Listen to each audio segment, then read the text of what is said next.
This video is sponsored by Bethesda. I'm here today to teach you how to build and customize your very own ship in Starfield. This game has so many cool things going on, shipbuilding being one of the biggest. In this video, I'm going to put together a ship using affordable parts that any player can get access to early on in the game and that are effective in keeping you alive out there in the cosmos. All the while, I will describe my thought process and guide you along to teach you how to put together your very own spaceships. Starfield is available beginning September 1st on Xbox and PC for those who have purchased the Starfield Premium Edition and will be available for everyone else on September 6th. Behind me is a ship services building where we can find a technician to speak with about modifying spaceships. Every major city in Starfield has one close by to where you can land your ship. Let's go inside and speak with the technician about ours.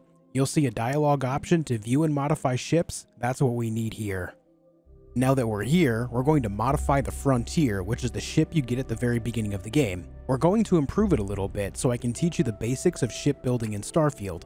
The parts I will be using to improve this ship are available without any need of any additional tech skills in the skill tree, so you'll be able to do this one as well.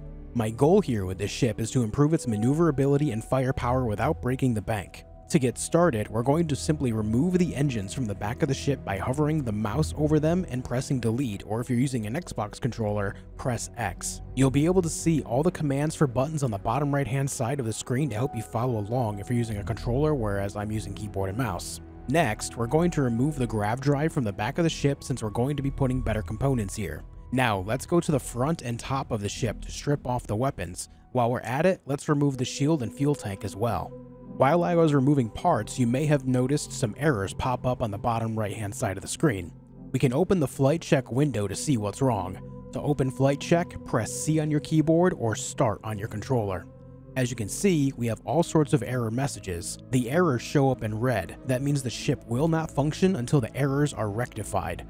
The messages that are yellow are warnings, meaning the ship will fly but needs checking on things to improve its capabilities. We're going to tackle the errors first, since they're the more pressing issues. Since we removed the engines and grav drive, it makes sense that the ship can't fly, so let's put on some new ones. Let's start with the grav drive and put it right where the old one was. To do so, press G on your keyboard or A on your controller to see a window filled with parts pop up. You can scroll through the lists of parts with the wheel of your mouse or up and down on the left analog stick on your controller. You can also change the type of parts you're looking at by pressing Q and T on your keyboard or left bumper and right bumper on your controller. Let's scroll over to grav drives and pick one out for our ship. You'll be able to see which one was on the ship previously, as it will have a plus sign next to the value. Previously, we had the NG160 grav drive, so we're looking to improve on that. If you select certain parts, you'll see on the bottom left-hand side of the screen that it requires a certain skill to be able to fly the ship with that part. In this case, Starship Design Rank 1 is required to use the Helios 400 grav drive, so let's not select that one. We're keeping this basic and available to everyone at the beginning of the game. Let's go one above it, the Helios 300. It offers 10 more grav jump thrust and 16 more grav drive health than our previous part, so a nice upgrade without requiring any additional skills. Let's drag it over to the ship, put it right on top of the reactor where the previous grav drive was. Keep in mind while you're placing parts that if you can't get a part to clip where you're trying to get it, you can use R and F on your keyboard or up and down on your controller's D-pad to raise and lower the height of the part you're holding. It can help position things where you want to put them. Another thing to keep in mind is that you can only equip parts that are equal or lesser class than your reactor. In our reactor's case, it is Class A, which means we can only equip other Class A parts. Class B and C parts are considered superior, and we'd need a more powerful reactor to match those. That's something you'll get to later on in the game. Now let's take another look at the flight check. It looks like we still need engines and fuel, so let's get on that. Previously, we had two White Dwarf 2000s, so we want to make sure we have a little more power than what they offered. We're going to go with the White Dwarf 2010. While it may not seem like a significant upgrade, we're going to be adding a total of around 1,600 engine thrust and 800 maneuvering thrust, which will help quite a bit. Let's put the engines where the previous ones were, right on the sides of the reactor. After we place the first one, we can quickly duplicate it and get a second one by hovering over it and pressing Ctrl and G on the keyboard at the same time, or Y on the controller. Now that we've duplicated it, we need to flip the engine so the attachment side can face the reactor properly. To do this, we select the engine and press Z on the keyboard or Y on the controller. Keep in mind that while the controls for duplicating and flipping are similar, the difference between them is hovering the reticle or mouse over the item you want to duplicate versus selecting it to flip it. Put the other engine on the opposite side of the reactor and boom, we have engines. We're not done here though. I want to add a little bit of extra power to this bad boy. Let's put a third engine right on top of the grav drive. I'm going to select the Amun 3 engine for this. We now have a small problem. As you'll be able to see upon opening the flight check, a new error has popped up saying that our Docker module position needs work. A relatively easy fix, no problem. Let's move the Docker out of our way for now, then let's put a new part where the Docker just was. Scroll over to Habs and let's go with the Tayo companionway 1x1. I'm selecting this one specifically so that we can expand upon this as well since it has spots to attach parts on top and on the sides. Let's move the Docker back onto the ship right on top of the new part we placed. Reminder that you can raise and lower the elevation of a part by using R and F on the keyboard or up and down on your controller's D-pad while you're holding the part you want to raise or lower. If we open the flight check again, you'll see that the error for the Docker positioning is now gone, so we're good to go. The last thing on the flight check that needs to be checked off here is fuel, so let's go get a fuel tank for our ship. Add new parts, scroll over to the fuel tanks, and I'm going to select the 300G HE3 tank.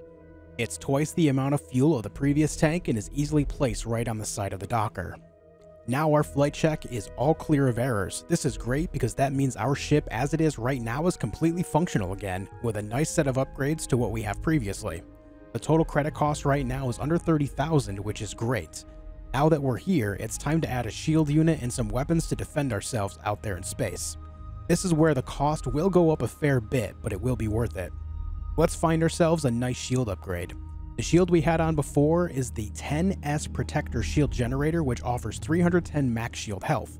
Scroll down to the Deflector SG30 Shield Generator. It offers 440 max shield health, which is a nice increase considering it's available right now. I'm going to place it on the opposite side of the Docker from the fuel tank, and boom, now we have a shield unit. The very last thing we need now is weapons. We're going to need a bit more space to put a decent amount of weaponry on, so let's add some expansions to the side of the ship. Add part, scroll over to structural parts, and select the Stroud engine bracer. Put it right underneath the shield unit. Duplicate it and put one on the other side underneath the fuel tank. In order to mount weaponry to these bracers, we need to equip weapon mounts. Add new parts, go to structural again, and select the horizon weapon mounts. Put one on each bracer. Keep in mind you'll need to duplicate and flip the part to get it on each bracer. We're now in the clear to mount weaponry. The first thing you need to understand about weaponry is the type of damage that is applied. The most basic form of understanding is that every ship is going to have shields and hulls, and you need weaponry to get through both to take out your enemies. Let's start with cannons, which specialize in hull damage. To help with early game costs, we're actually going to be using the same cannons we already had equipped as they are sufficient at what they do, which is the Mauler 104L cannon. Select it and place it wherever you'd like. I like to have things symmetrical, so I'm going to place one on each side of the newly placed weapon mounts we have. You can place them both on the same side if you would prefer. Now let's place some lasers, which specialize in taking down shields. Previously, we had the Dragon 221P MW pulse lasers. We're going to forego those and place a couple of better units called the Reza 45 GHz MW laser. I'm going to place them right on both sides of the cockpit. You can place them anywhere you'd like. We do still have a couple of spots we can put more weapons, so let's get some missiles going. Missiles do a bit of hybrid damage, effective against both shields and hulls. The downside is that they do travel slower than cannons and lasers, but effective all the same when you use them in combination with them. Previously, the ship had the Atlatl 270A missile launcher, and we're going to re-equip those. They're a great starting point and couple really well with the new lasers to take down shields quickly. I'm going to place them right underneath the cannons on the weapon mounts. While we were placing the weapons on our ship, you may have noticed another error pop up in the flight check. This is okay, it's just warning us that we need to assign our weapon systems to groups so that they can be fired. In the flight check itself, you'll be able to scroll over to the Weapons tab by pressing T on the keyboard or right bumper on your controller. We can then click on each weapon system to add it to a group, making it so you can control them while flying around space. You cannot apply a weapon type to multiple groups, so set your cannons, lasers, and missiles on whichever group you desire. After you do this, your ship is nominal again and your flight check is clear. Our total credit cost for these upgrades is under 55,000 as well. While this may seem like a lot to start, trust me when I say there's a lot of ways to make money in Starfield. Outposts, surveying, looting, stealing, and even piracy is on the table. With your newly upgraded ship, you'll be able to further explore space, take on tougher enemies, and expand your future capabilities. That's not all there is to the ship builder. You can customize the paint job of your ship, right down to each individual part, excluding the weapons. To open up this menu, hover your mouse or reticle over any part and press J on your keyboard or left stick on your controller. You can change the hue, saturation, and brightness of each part, and the system will save your recent color changes too if you'd like to quickly select it to copy each part. Keep in mind that oftentimes parts will have up to 3 different areas that you can color, so you can actually add a little bit more nuance to every part as you'd like. Don't forget to press Enter on your keyboard or A on your controller to accept the new color changes you made. I made mine a nice vibrant red and white, just because I like those colors. Finally, to accept all the changes and upgrades you made, you need to exit the ship builder. To do so, press Tab on your keyboard or B on your controller. A small window will appear giving you a few different options. Select Accept to keep your changes, Cancel Modification to reset to what the ship was previously, or Back to get back into the ship builder. I hope I helped you learn some basics about customizing and building your ships in Starfield. Once you put together some upgrades for the first time, you'll feel satisfied and wanting to do it again and again.